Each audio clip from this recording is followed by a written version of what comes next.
그래서 앞에 나올 수 있는 애가 뭐예요? 전부 다 나올 수 있겠죠. 자, 그래서 투부정사에 앞에 나오는 것을 일단 주목해서 보면요. try hard라고 되어 있으니까 맨 마지막은 어떻게? 부사로 나왔네요. 얘는 excited 형용사로 나왔고요. must be a fool 얘는 명사가 나왔어. 그리고 to taste this cake 얘는 앞에 뭐가 나온 게 없죠. 자, 그 다음에 the river is very dangerous 하면서 얘는 또 dangerous가 나왔어요. 자, 그러면 우리가 무조건적으로 맨 앞에 있는 것을 보고서 앞에 있는 게 형용사니까 무조건 투부정사다 이렇게는 할 수가 없는 거겠네요. 그럼 제일 먼저 생각해 봐야 될 게 뭐냐? 우리가 1번으로 생각해야 할 뜻이 뭐뭐 하기 위해서죠. 가장 만만한 게 뭐뭐 하기 위해서죠. 그래서 투부정사의 형용사도 용법으로 해석이 안 된다고 했을 때 제일 먼저 하는 게 뭐뭐 하기 위해서예요. 자, 그런데 이런 문장들이 있을 수 있어요. 어떤 문장이 있냐면 I went to the shop to buy some cookies 이런 문장이 있을 수 있다고 칩시다. 자, 그러면 요거는 살짝 헷갈릴 수 있어요. 왜냐하면 이 앞에 더 shop이 나왔잖아. 명사가 나왔으니까 아니 쿠키를 살 가게에 갔다라고 해도 말이 되는 거 아닌가? 그러니까 정확히는 어쨌든 무슨 말인지 이해 정도는 갔잖아요. 그렇게 해석을 해도 그럼 이건 형용사적 용법 아닌가? 라고 할 수도 있는데 어떻게 보냐면 앞에 장소 표현이 나오잖아요. 투부정사 앞에 뭐 어디로 어디를 향해 이런 표현들이 나오면 뒤에 있는 애들은 거의 99% 투부정사의 부사적 용법 중에 뭐뭐 하기 위해서라고 우리가 알고 있으면 됩니다. 그래서 혹시 어디로 간다, 뭐뭐 하러 간다 이런 표현들이 나올 경우 얘는 뭐뭐 하기 위해서라고 해석을 하면 되겠구나. 이렇게 생각을 하시면 되고요. 자, 그 다음에 첫 번째로 제일 많이 해석되는 게 이제 뭐뭐 하기 위해서고요. 그 다음에 두 번째로 많이 나오는 게 뭐냐 하면 여기죠. 형용사 수식이죠. 그래서 얘는 바로 앞에 형용사가 있습니다. 자, 그래서 very dangerous 매우 위험해 수영하기에 이런 식으로 해석이 되죠. 그래서 바로 앞에 형용사가 있습니다. 그래서 형용사가 있는 경우 그 형용사를 꾸며줄 수 있는 품사는 단 부사밖에 없겠죠. 왜냐하면 형용사는 명사를 꾸미지만 부사는 명사 빼고 다 꾸미는 아이니까. 그래서 형용사 수식이 이렇게 되고요. 자, 그런데 형용사가 또 다른 형용사가 있습니다. 어떤 형용사가 있냐? 이게 3번. 얘는 감정의 형용사가 있죠.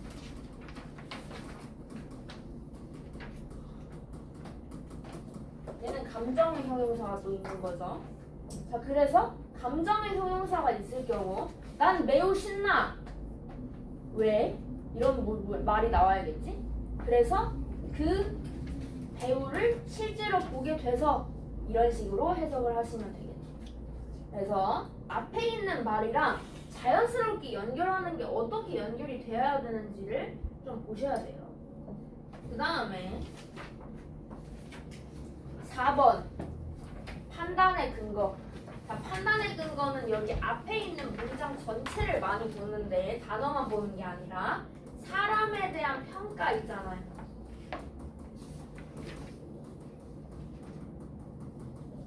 사람에 대한 평가 같은 것들이 나오면 뒤에 걔는 진짜 바보 같아. 그러면 그 뒤에 나와야 될 이유가 뭐겠어? 왜 바보 같은지를 나와야 되지. 그런 식으로 행동하다니 진짜 바보 같다. 이렇게 해서 하다니라고 해석이 되겠죠. 자, 그 다음에 5번 결과입니다.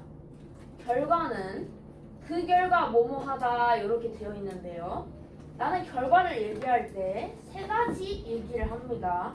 grow up, 그 다음에 live, 이런 이것들을 주로 얘기를 하죠.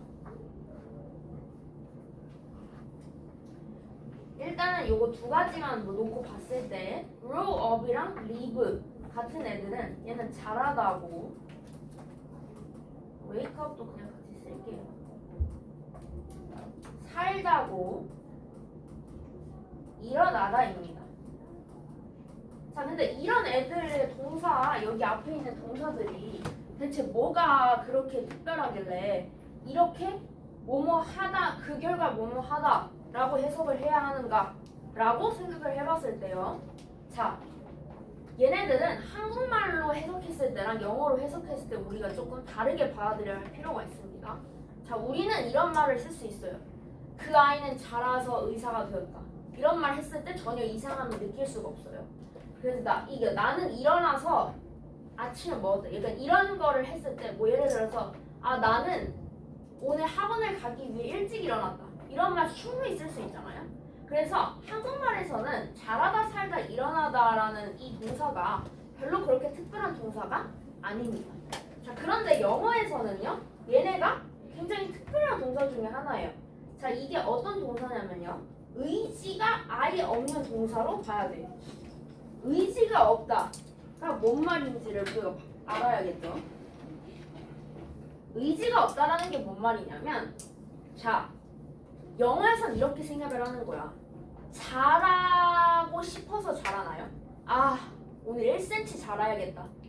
이런 거 아니죠. 그 다음에 오늘 아침에 딱 일어나가지고 살까요? 안 살까요? 이러면서 OX 버튼 눌러서 오늘은 살아야겠다 해서 사는 것도 아니고요.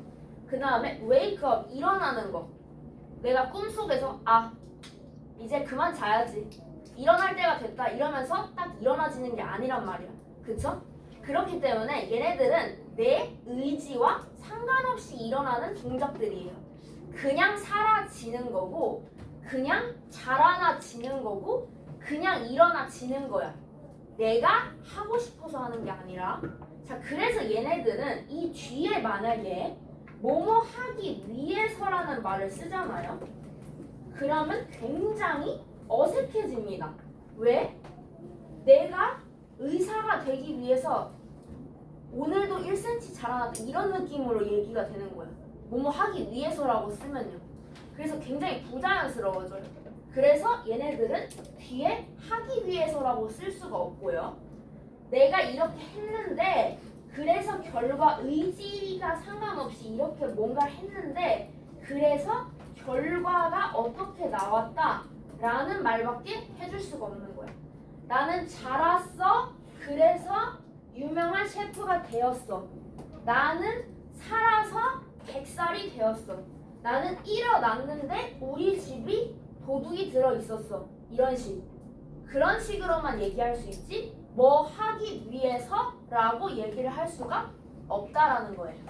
아시겠죠? 자, 그리고 방금 이야기한 뭐뭐, 결국 뭐뭐 하다 라는 의미 속에서 어떻게? 좀 다른 의미, 결과가 앞에 여기는 grow up이랑 뭐 그런 거 become이랑 live랑 wake up 이런 거 안 썼는데요 라고 되어 있는데, only to 부정사라고 쓰면요 무조건 뭐뭐 결국 뭐뭐 하다가 되는데, 얘는 반전의 의미를 가집니다. 그래서 뭐 잘했는데 결국 망했다 라던가, 열심히 했는데 못했다 라던가, 아니면 공부를 안 했는데 시험을 잘 봤다 라던가, 뒤집어지는 결과 있잖아요. 그런 거를 이야기할 때 쓰는 게 only to 부정사입니다. 그래서 얘네들에는 세트로 봐줘야 되고요. 그 다음에 정말 마지막으로 6번에 뭐뭐 한다면 이라고 쓸 때가 있어요. 자, 얘는 보통 문장 안에다 쓰지 않고 이런 식으로 문장 바깥에다가 빼서 씁니다. 그래서 이 케이크를 맛보면 이렇게 해석을 해야 되는데, 아마 우리가 지금까지 배웠던 위에 있는 모든 해석들을 다 넣어봐도 안 맞을 거예요. 그래서 가끔가다 나오니까 사실 중학교 과정에서는 거의 나오지 않습니다. 그런데 우리는 이제 중학교 과정을 넘어서서 또 그 고등학교 모의고사 같은 것도 공부하고 있으니까 가끔가다 나올 수 있다 정도로만 생각하시면 되고요.